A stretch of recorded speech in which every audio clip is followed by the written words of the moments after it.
Hello guys, तो आज हम करने वाले क्लास 9 का chapter number first number system exercise 1.3 का पार्ट फर्स्ट। तो हमें पहला क्वेश्चन बोला गया है write the following in decimal form and say what kind of decimal expansion each has. मतलब इन सभी क्वेश्चन में हमें यह बताना है ये टर्मिनेटिंग नंबर है या नॉन टर्मिनेटिंग नंबर है। तो हमने इसके इंट्रोडक्शन पार्ट में देख लिया था टर्मिनेटिंग और नॉन टर्मिनेटिंग क्या होता है। टर्मिनेटिंग नंबर्स वो होती है जिसका रिमाइंडर आपके पास जीरो आ जाता है डिवाइड करने के बाद। नॉन टर्मिनेटिंग नंबर्स वो होते हैं जिसका रिमाइंडर आपके पास जीरो नहीं आता, वो चलता रहता है। तो इसको सॉल्व करके देखते हैं। पहला क्वेश्चन हमारे पास जिसमें हमें 36 को डिवाइड करना है 100 से, तो हमने लिख लिया 36 100 से छोटा है तो यहाँ पर हम जीरो ले लेते हैं, तो ये हो जाएगा 330।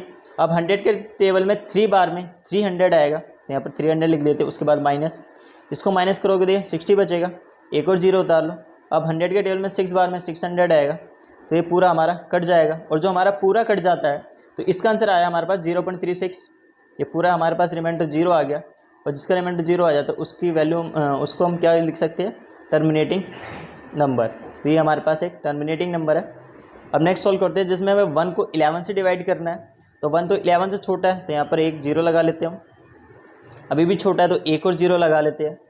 अब 11 के टेबल में 9 बार में 99 आएगा, उसके बाद माइनस करोगे तो यहाँ पर 1 बचेगा, 2 जीरो उतारो, 9 बार में दोबारा से 99। तो ये संख्या सेम चलती जा रही है। यहाँ पर देख सकते हैं आप संख्या बार बार रिपीट हो रही है। ये 0.099 बार बार रिपीट हो रही है। अगर संख्या बार बार रिपीट होती है, अगर रिमाइंडर जीरो नहीं आता, तो उसको हम क्या लिख सकते हैं, नॉन टर्मिनेटिंग नंबर। अब नेक्स्ट सॉल्व करते हैं। इसमें हमने मिक्स फ्रैक्शन में दे रखा है हमें क्वेश्चन को, पहले इसको फ्रैक्शन में लिख लेते हैं। तो फ्रैक्शन में करने के लिए कैसे करते हैं, पहले इन दोनों संख्याओं को मल्टीप्लाई करते हैं। जैसे यहाँ पर 8 और 4 है हमारा, तो 32 हो जाएगा। और यहाँ पर जितनी भी संख्या होती है, जैसे हमारे पास यहाँ पर 1 है, अगर सपोज यहाँ पर 2 होता है, जैसे हमारे इन दोनों को मल्टीप्लाई करने के बाद 32 आया, यहाँ पर 1 प्लस करोगे तो 33 आ जाएगा। अगर 2 होता है तो 32 में 2 प्लस करते दो 34 आ जाता है। बट यहाँ पर हमारा 1 है, तो सिंपली इन दोनों संख्याओं को मल्टीप्लाई कर दो, 8 4 जा 32, और इसको प्लस कर दो। 32 में 1 प्लस करोगे तो 33, और अपॉन में वही संख्या रहती है जो यहाँ पर है हमारे पास, तो 8 का 8 आ गया। अब हमें डिवाइड करना है इन दोनों को, 8 को 33 से डिवाइड करना है, तो 8 4 जा 32 आएगा, इसको माइनस करोगे तो 1 बचेगा। अब पॉइंट लगाओ, जीरो उतर जाएगा यहाँ पर, 8 1 जा 8, अब 2 बचेगा, जीरो लगा लो, 8 2 जा 16 आ जाएगा। अब 4 बचेगा, एक और जीरो लगा लो, 8 5 जा 40।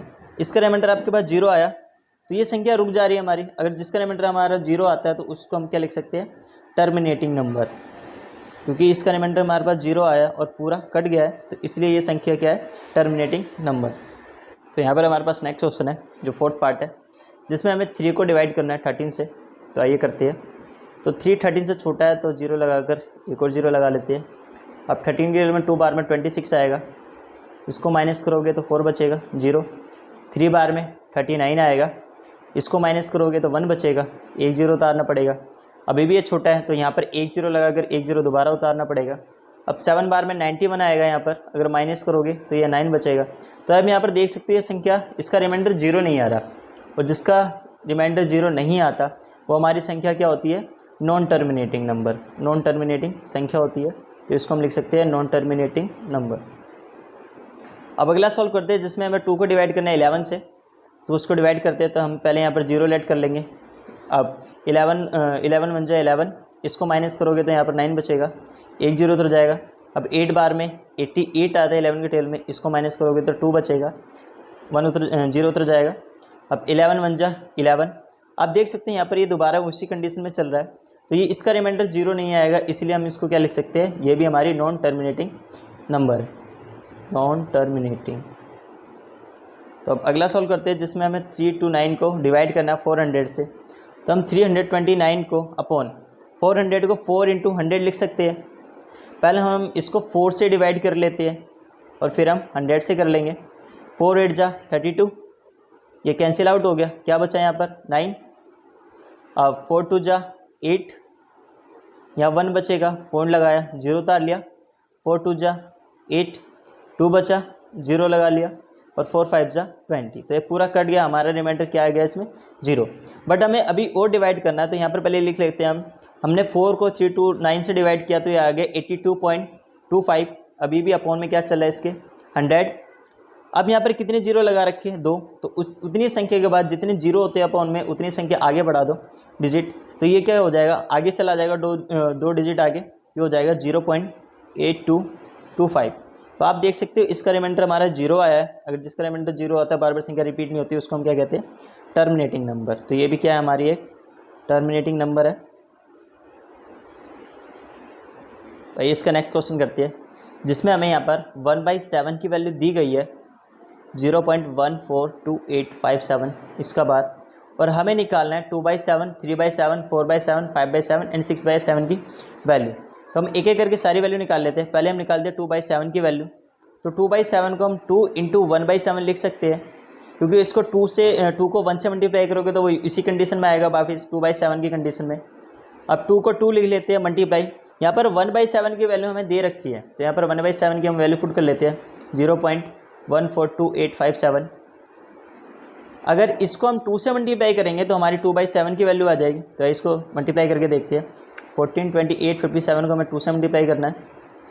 14, 11, 16, 17, 5, 8, 2। तो ये आ जाएगा हमारे पास 2/7 की वैल्यू आ जाएगी 0.285714। इस पर बार लगाया तो इस पर भी क्या लगा दोगे, बार। अब ऐसे हम 3/7 की वैल्यू निकालते हैं। अब 3/7 को भी हम इसी कंडीशन में लिख सकते हैं, 3 × 1/7 की वाली कंडीशन में। 3 का 3 × 1/7 की जगह यहाँ पर दोबारा वैल्यू पुट कर लो 0.142857। पहले हमने 2 से मल्टीप्लाई किया था तो हमारी 2/7 की वैल्यू आ गई थी। इस बार हम 3 से मल्टीप्लाई करेंगे तो हमारे पास आ जाएगी 3/7 की वैल्यू। तो हम इसको इस बार 3 से मल्टीप्लाई कर लेते हैं। यहाँ पर 21, 2 कैरी 15, 2 17, 25, 8, 12 और ये आ जाएगा 4। तो ये आ जाएगा हमारे पास 0.428571। तो यह हमारे पास वैल्यू आ गई 3/7 की। हम ऐसी या 4/7 की वैल्यू निकाल सकते हैं। 4/7 को हम उसी कंडीशन में लिख सकते हैं, 4 × 1/7 वाली कंडीशन में। 4 का 4 और 1/7 की वैल्यू यहाँ पर दी गई है, तो वही यहाँ पर पुट कर लेते हैं। अब इस बार हमें 4 से मल्टीप्लाई करना पड़ेगा इसको। तो इसको अगर हम 4 से मल्टीप्लाई करेंगे तो हमारी 4/7 की वैल्यू आ जाएगी। तो इस बार हम 4/20, 14, 28, 57 को 4 से मल्टीप्लाई करके देखते हैं। 4 7 जा 28, 2 कैरी 22, 8 4 जा 32 और 2 36, 4 2 जा 8, 11, 16, 17 और 5। तो ये आ जाएगा हमारे पास 571628। यहाँ पर 0 लगाकर इस संख्या पर पूरे पर बार लगा दो तो ये आ गई हमारी 4/7 की वैल्यू। भैया नेक्स्ट पेज पर चलते हैं।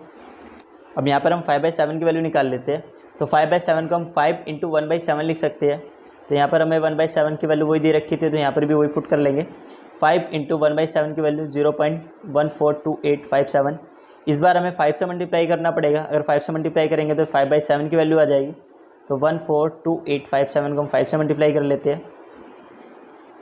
5 7 जा 35 का 5, 3 कैरी 5 5 जा 25, 3 28, 2 कैरी 14, 2 42, 2 5 2 जा 10, 14, 4 1 कैरी 21, 7। तो ये आ जाएगा हमारे पास 714285। तो ये हमारी वैल्यू आ गई 5/7 की वैल्यू। अब हम 6/7 की वैल्यू निकालते हैं। तो इसको भी हम 6 × 1/7 लिख सकते हैं। 6 का 6 और 1/7 की वैल्यू हमारे पास क्या दी गई है, 0.142857। इस बार हम 6 से मल्टीप्लाई कर लेंगे तो हमारे पास 6/7 की वैल्यू आ जाएगी।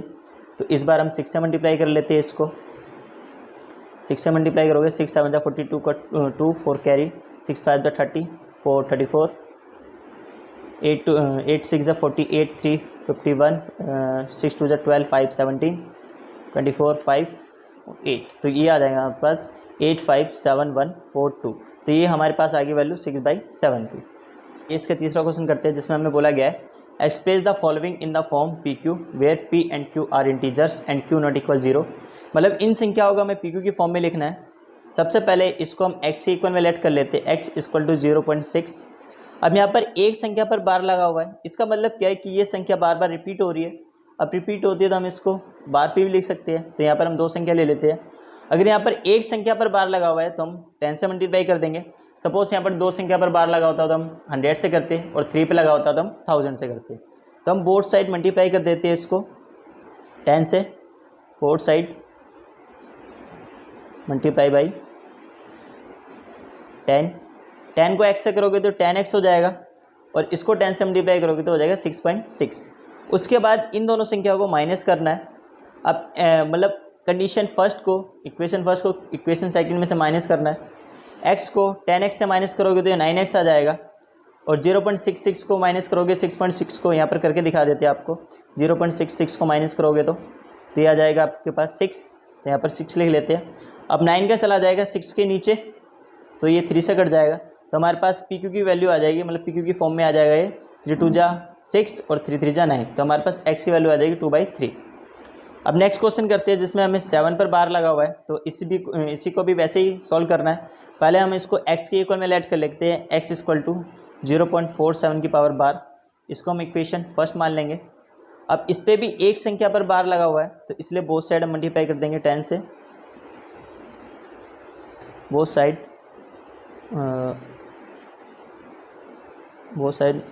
Multiply by 10। 10 को x से करोगे तो 10x हो जाएगा, और इसको 10 से करोगे तो ये 4.7 हो जाएगा। तो ये होगी हमारी इक्वेशन सेकंड। अब हम इक्वेशन फर्स्ट और सेकंड को माइनस कर लेंगे।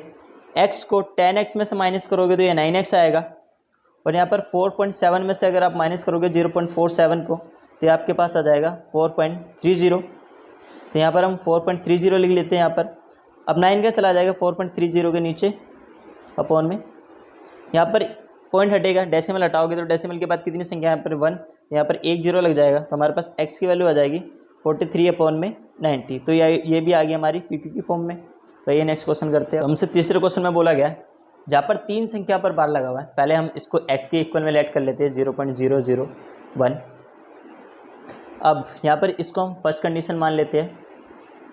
अब अगर यहाँ पर 3 संख्या पर बार लगा हुआ तो हमें को इसको 1000 से मल्टीप्लाई करना पड़ेगा। यहाँ पर लिख लेते हैं बोथ साइड मल्टीप्लाई बाई 1000 को x से मल्टीप्लाई करोगे तो ये 1000x आ जाएगा। यहाँ पर हम लेट कर लेते हैं 0.001001, क्योंकि इसको अगर हम बार भी लिख सकते हैं, क्योंकि बार लगा है तो बार बार हम इसको लिख सकते हैं। तो यहाँ पर अगर आप मल्टीप्लाई करते हो तो यह 1 आ जाएगा, और इसको अगर माइनस करोगे तो यहाँ पर पहले हम लिख लेते हैं 0.110। अब फर्स्ट कंडीशन को सेकंड कंडीशन में से सिंपली माइनस करना है। x को 1000 में से माइनस करोगे तो आ जाएगा 999x, और इसको 1 में से इसके माइनस करोगे, 1 को 0.01 में से माइनस करोगे तो ये आपके पास आ जाएगा। यहाँ पर करके दिखा देते हैं 1.001 माइनस 0.001 करोगे तो इसको क्या आएगा आपके पास 1 आएगा। तो यहाँ पर अगर दोनों को माइनस करोगे तो ये 1 आएगा। अगर x की वैल्यू निकालनी है तो पूरी कंडीशन कहाँ चली जाएगी 1 के नीचे, तो 999 1 के नीचे आ जाएगा, जो हमारी x की वैल्यू आ गई 1/999। तो ये भी हमारा पी क्यू की फॉर्म में निकल गया, तो ये हमारा आंसर।